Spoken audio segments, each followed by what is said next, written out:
નમસ્કાર, nation plus સાથે હું પ્રવીણ। સુપ્રીમ કોર્ટે મથુરા શ્રીકૃષ્ણ જન્મભૂમિ મુક્તિ નિર્માણ ટ્રસ્ટે દ્વારા વૈજ્ઞાનિક સર્વેની જે માંગ કરી હતી તે અરજી ફગાવી છે। કોર્ટે અરજી પર વિચાર કરવાનો પણ ઇનકાર કરી દીધો। અગાઉ 1 જુલાઈએ ઇલાહાબાદ હાઈકોર્ટે શાહી ઈદગાહની વૈજ્ઞાનિક સર્વે કરાવવાની માંગ કરતી અરજી ફગાવી હતી। ઇલાહાબાદ હાઈકોર્ટે અરજી ફગાવતા શ્રીકૃષ્ણ જન્મભૂમિ મુક્તિ નિર્માણ ટ્રસ્ટે હાઈકોર્ટના નિર્ણયને સુપ્રીમ કોર્ટમાં પડકાર્યો હતો। ટ્રસ્ટે અરજીમાં 1968માં થયેલા કરારની માન્યતા વિરુદ્ધ દલીલ કરી છે અને તે કરારને છેતરપિંડી હોવાનું કહ્યું છે। અરજીમાં એમ પણ જણાવાયું છે કે સત્તાવાર રીતે ઈદગાહ નામથી જમીનની નોંધણી કરાવી જ શકાતી નથી, કેમ કે તેનો ટેક્સ મથુરાના કટરા કેશવદેવના ઉપનામ હેઠળ લેવાઈ રહ્યો છે। ઉલ્લેખનીય છે કે હિન્દુ પક્ષનો દાવો છે કે ઔરંગઝેબે મથુરામાં મંદિર તોડી મસ્જિદ બનાવી। ઔરંગઝેબે 1670માં મથુરામાં ભગવા કેશવદેવનું મંદિર તોડાવી દીધું હતું। મથુરામાં શાહી ઈદગાહ મસ્જિદ બનાવી દેવાઈ। મથુરાનો આ વિવાદ કુલ 13.37 એકર જમીન પર માલિકી હકની સંબંધિત છે। હિન્દુ પક્ષ તરફથી શાહી ઈદગાહ મસ્જિદને હટાવવા અને તે જમીન શ્રીકૃષ્ણ જન્મસ્થાનને આપવાની માંગ કરવામાં આવી છે।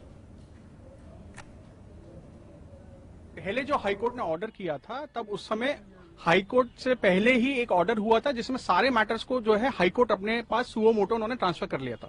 उसके बाद ये केस हमारा जो हुआ तो वो रिवीजन कोर्ट नहीं हो सकता, तो उसको लेकर सुप्रीम कोर्ट ने कहा है कि आप दोबारा जाइए और जाके हाई कोर्ट में अपनी एप्लीकेशन लगाइए। एप्लीकेशन लगाने के बाद वहां से आप डिसाइड कराइए इस चीज को। कृष्ण जन्मभूमि हमारी थी, हमारी है, हमारी रहेगी और हम देश के सर्वोच्च न्यायालय में अपनी मांग को, अपनी हक को लेकर आए थे और हमें पूरा विश्वास है माननीय न्यायालय ने जो आदेश दिया है ये हमारे हिंदू समाज के लिए, श्री कृष्ण जन्मभूमि के लिए जल्द ही वहां बनेगी, ये हर तरह से हमें स्वीकार है। અમદાવાદ ઇસરોના સ્પેસ એપ્લિકેશન સેન્ટરના ડાયરેક્ટર નિલેશ દેસાઈએ ચંદ્રયાન 3 અંગે મોટો ખુલાસો કર્યો। ચંદ્રયાન 3નું વિક્રમ લેન્ડર અને પ્રજ્ઞાન રોવર 22 સપ્ટેમ્બરે એક્ટિવ નહીં થાય, એટલે કે આજે એક્ટિવ થવાનું હતું, ન થયું। નિલેશ દેસાઈએ કહ્યું કે ઇસરો ચંદ્રયાન 3 એટલે કે લેન્ડર રોવરને આવતીકાલે એટલે કે 23 સપ્ટેમ્બરે એક્ટિવ કરવાનો પ્રયાસ કરશે। હાલ લેન્ડર રોવર નિષ્ક્રિય છે। ચંદ્ર પર સવાર પડી ગઈ છે અને સંપૂર્ણ રોશની પણ મળી રહી છે। જો કે ચંદ્રયાન 3ના લેન્ડર અને રોવરે જરૂરી ઉર્જા મળી નથી। ચંદ્રયાન 3 દ્વારા મળેલા ઘણા ઇનપુટ્સની ઇસરો સંપૂર્ણ તપાસ કરી રહી છે। છેલ્લા 10 દિવસના ડેટાનું પણ એનાલિસિસ થઈ રહ્યું છે। આ દરમિયાન પ્રજ્ઞાન રોવરે 105 મીટર સુધીનું મૂવમેન્ટ કર્યું છે।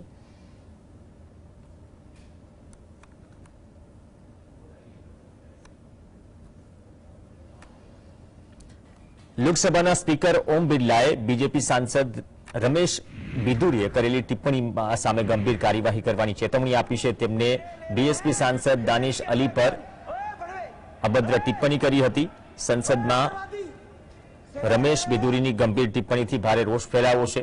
આ પછી તેમના નિવેદનોને પણ રેકોર્ડમાંથી હટાવી દેવામાં આવ્યા છે। હવે લોકસભા સ્પીકર ઓમ બિરલાએ તેમને ચેતવણી આપી છે કે તેઓ ફરીથી આવી ભાષાનો ઉપયોગ ન કરે, નહીંતર તેમની સામે કડક કાર્યવાહી થશે। લોકસભા સ્પીકર એ કહ્યું, ચંદ્રયાનની સફળતા પર ચર્ચા દરમિયાન બીએસપી સાંસદ દાનિશ અલી વિરુદ્ધ ઉપયોગમાં લેવાયેલા વાંધાજનક શબ્દોને ગંભીરતાથી લીધા હતા।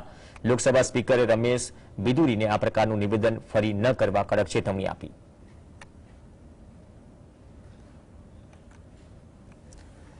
તો સંસદમાં ભાજપ સાંસદ રમેશ બિધુરીના અપશબ્દોનો વિવાદ વધી રહ્યો છે। આ મામલે બસપાના સાંસદ દાનિશ અલીએ કહ્યું કે ભાજપની કથની અને કરણીમાં ફરક ન હોત તો આ પ્રકારનો વ્યવહાર ન કરાયો હોત। સાથે જ કહ્યું કે મને મારા વિસ્તારની જનતાએ સંસદમાં હેડ સ્પીચ સાંભળવા નથી મોકલ્યો। મને વિશ્વાસ છે કે સ્પીકર આ બાબતે કડક કાર્યવાહી કરશે, નહીંતર હું મારું સાંસદ સભ્યપદ છોડવા પણ તૈયાર છું।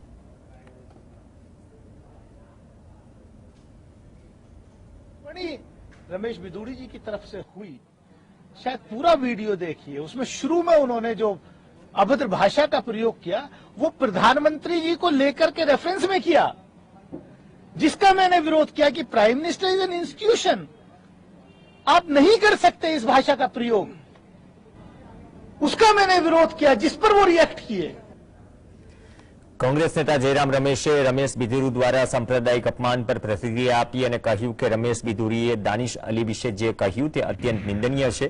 તેની જેટલી ટીકા કરવામાં આવે તેટલી ઓછી છે। રક્ષામંત્રી રાજનાથ સિંહે માફી માંગી છે, પરંતુ તે અપૂરતી છે। આવી ભાષા મેં ક્યારેય સાંભળી નથી।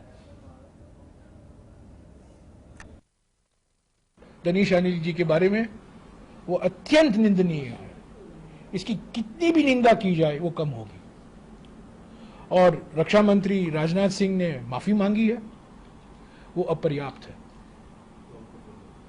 ऐसा भाषा मैंने कभी सुना नहीं है। ये भाषा न केवल पार्लियामेंट के अंदर नहीं इस्तेमाल होना चाहिए, पर पार्लियामेंट के बाहर भी नहीं। ये अपमान है, सभी सांसदों का अपमान है। તો આ તરફ નેશનલ કોન્ફરન્સના નેતા ઓમર અબ્દુલ્લાએ પણ દાનિશ અલી વિરુદ્ધ ભાજપના સાંસદની અપમાનજનક ટિપ્પણી પર પ્રતિક્રિયા આપી, કહ્યું કે જો તેણે માત્ર આતંકવાદી કહ્યું હોય તો અમે તેને સાંભળવાની ટેવ પાડીએ છીએ। આ શબ્દનો ઉપયોગ સમગ્ર મુસ્લિમ સમુદાય વિરુદ્ધ કરવામાં આવ્યો હતો। હું સમજી શકતો નથી કે ભાજપ સાથે જોડાયેલા મુસ્લિમો આ કેવી રીતે સહન કરશે। अगर सिर्फ टेररिस्ट ही कहा होता, उसकी तो हमें आदत है।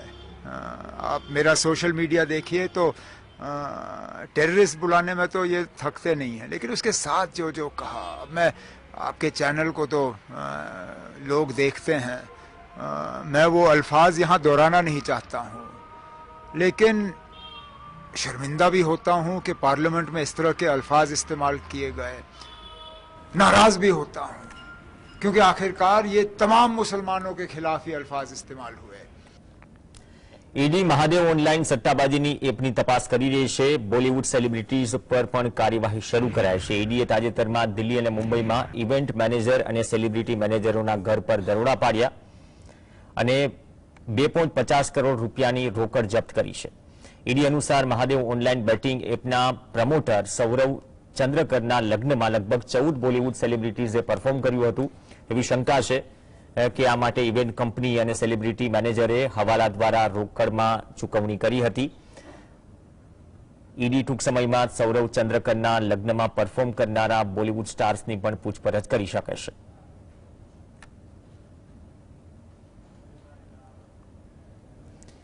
जेडीएस द्वारा भाजप साथे गठबंधन कराયું। घणा लांबा समयथी चर्चा हती, परंतु विधिवत रीते आ गठबंधन थई गयुं। एटले के हवे आवनार समयमां जेडीएस भाजप साथे मळी एनडीए साथे मळीने चूंटणी लड़शे।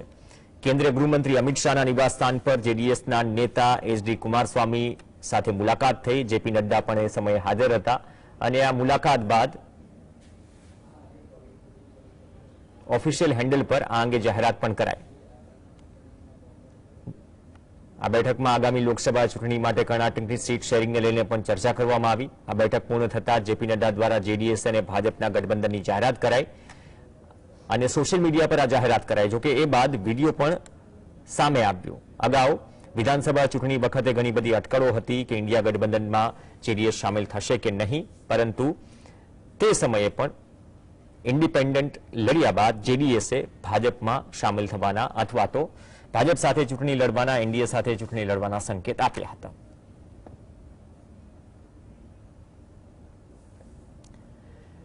टीएमसी नेता अभिषेक बेनर्जी ने कोलकाता हाईकोर्ट तरफथी राहत मळी छे। कोर्ट द्वारा ईडी ने आदेश करायो छे के पश्चिम बंगाळना स्कूल भर्ती कौभांडमां आगळ कोईपण प्रकारनी तपास करवामां न आवे। बीजी तरफ विपक्षी कांग्रेस और मार्क्सवादी कम्युनिस्ट पार्टीए आ घटना पर कोई प्रतिक्रिया आपी नथी। आ उपरांत न्यायाधीश तीर्थकर घोषे ईडी ने सूचना पाठवी हती के ईसीआईआर मार्फते कोई पण पगला अभिषेक बेनर्जी विरुद्ध लेवामां न आवा जोईए, केम के ईडी द्वारा कोर्ट में रजू करवामां आवेल पुरावा अभिषेक बेनर्जी ने दोषित पात्र साबित करी शके ते शक्य नथी। ते साथे ज कोर्टे एम पण सूचन पाठव्युं के सरकार अने सरकार द्वारा कार्यरत शाळाओमां शिक्षक भर्ती अंगे अनियमितताओ सामे आवता अभिषेक बेनर्जी विरुद्ध केसने लईने तपास कार्यरत रहेशे।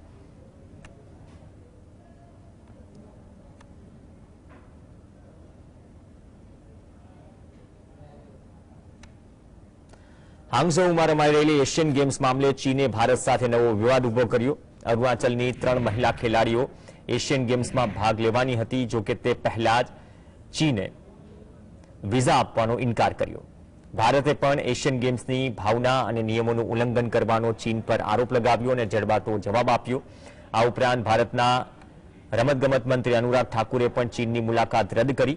विदेश मंत्रालये आ मामले वांधो उठावी लेखित निवेदनमां जणाव्युं के चीने अरुणाचलना लोको साथे भेदभाव कर्यो छे। તેમણે એશિયન ગેમ્સમાં એન્ટ્રી આપવામાં આવી નથી।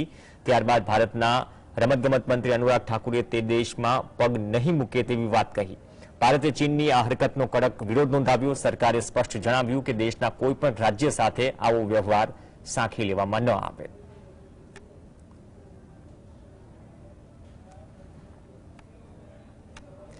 પીએમ મોદીએ નારી શક્તિ વંદન કાયદા વિશે કહ્યું કે આ કોઈ સામાન્ય કાયદો નથી. નવા ભારતની નવી લોકશાહી પ્રતિબદ્ધતાની ઘોષણા છે. અમૃતકાળમાં દરેકના પ્રયાસો દ્વારા વિકસિત ભારતના નિર્માણની દિશામાં આ એક મોટું અને મજબૂત પગલું છે. વડાપ્રધાને કહ્યું કે સમગ્ર દેશની માતાઓ અને બહેનો ઉજવણી કરી રહી છે. આ કોઈ સામાન્ય કાયદો નથી, પરંતુ નવા ભારતની નવી લોકશાહી પ્રતિબદ્ધતાની ઘોષણા છે.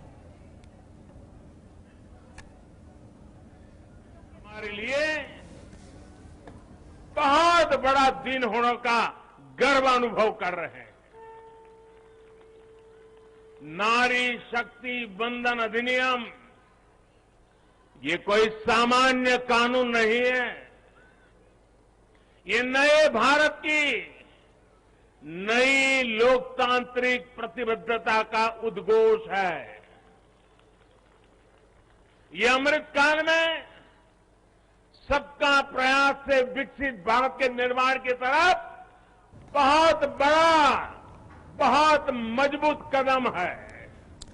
તો પીએમ મોદીએ એમ પણ કહ્યું કે અમે એક નવો ઇતિહાસ બનતો જોયો છે. અમે ભાગ્યશાળી છીએ કે લાખો લોકોએ અમને આ લાહવો આપ્યો. પીએમ મોદીએ કહ્યું કે આ નિર્ણય પર વર્ષો સુધી ચર્ચા કરવામાં આવશે. તેમણે એમ પણ કહ્યું કે આ નિર્ણયથી આજે દરેક મહિલાઓનો આત્મવિશ્વાસ આસમાને છે અને ક્યારેય કોઈ નિર્ણય દેશનું ભાગ્ય બદલવાની ક્ષમતા ધરાવે છે. આવા નિર્ણયના આપણે સાક્ષી બન્યા છીએ. धन्यवाद धन्यवाद. 20 और 21 सितंबर को हम सबने एक नया इतिहास बनते देखा है और हम सबका सौभाग्य है कि इतिहास बनाने का अवसर कोटि कोटि जनों ने हमें दिया है. आने वाली अनेकों पीढ़ियों तक इस निर्णय की चर्चा होगी, इस दिवस की चर्चा होगी. તો કાર્યક્રમમાં વિરોધીઓએ પણ આડે હાથ લીધા અને કહ્યું કે જેઓ પહેલા બિલ ફાડી નાખતા હતા, હવે આજે એ લોકો આ બિલના સમર્થનમાં છે, કેમ કે દેશભરમાં ગત 10 વર્ષમાં મહિલાઓ શક્તિ બનીને આગળ આવી છે. हमारी संसद में भी नारी शक्ति का महत्व दिखा है. इसके कारण मेरा सारे दलों को इस बिल का समर्थन करना पड़ा है. अब मान लीजिए यही लोग हैं जो पहले बिल फाड़ा करते थे, आज उनको बिल को समर्थन करना क्यों पड़ा?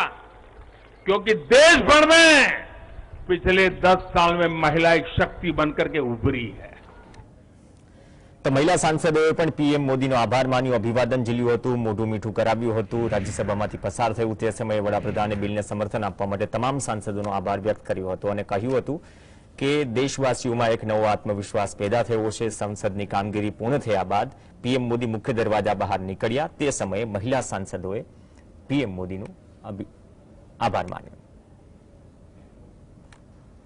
नरेंद्र भाई मोदी जी ने संकल्प किया था कि ये भवन इतिहास का साक्षी रहेगा. कौन जानता था कि 72 घंटों में ही इतिहास का सबसे सुनहरा पन्ना महिला नेतृत्व की दृष्टि से स्वयं राष्ट्र सेवक नरेंद्र मोदी लिखेंगे. हम बार बार कहते थे मोदी है तो मुमकिन है. आज पुनः उन्होंने ये साबित कर दिया.